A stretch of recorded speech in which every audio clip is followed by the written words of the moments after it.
இங்கே பாருங்கள், நம்மளோட இன்றைக்கி மல்லிகை பூ பூத்துருக்கு ஃப்ரெண்ட்ஸ். அழகாக இருக்கா? சூப்பராக இருக்குது. ஒரே ஒரு செம்பருத்தி பூ பாருங்கள், குட்டி செம்பருத்தி இன்றைக்கி நம்ம செடியில் பூத்துருக்கு. பச்சளை பூ இதில் இன்றைக்கி பூத்துருக்க ஒயிட் கலர் சங்கு பூவை பாருங்கள்.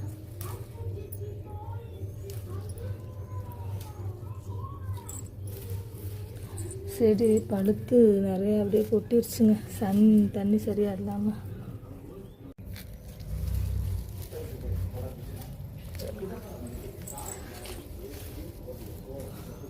இன்னைக்கு நம்ம செடியில் பூத்த பூக்கள் இவ்வளவுதாங்க. பச்சளை, செம்பருத்தி பூ, ஆடாமல்லி, ஒரே ஒரு மல்லி, ஒயிட் கலர் சங்குப்பூ, ப்ளூ கலர் சங்குப்பூ, பவளமல்லி இன்றைக்கி நிறையா பூத்துருக்குங்க. ஓகே ஃப்ரெண்ட்ஸ், நம்மளோட சேனல் பாண்டிச்செல்வி கார்த்திகேயனை லைக் பண்ணுங்கள், ஷேர் பண்ணுங்கள், சப்ஸ்கிரைப் பண்ணுங்கள், ஆல்ன்ற பட்டனை கிளிக் பண்ணுங்கள். அப்போ தான் நாம் போடுற எல்லா வீடியோஸும் உங்களோட நோட்டிஃபிகேஷனில் உடனுக்குடனே வரும். Thank you friends.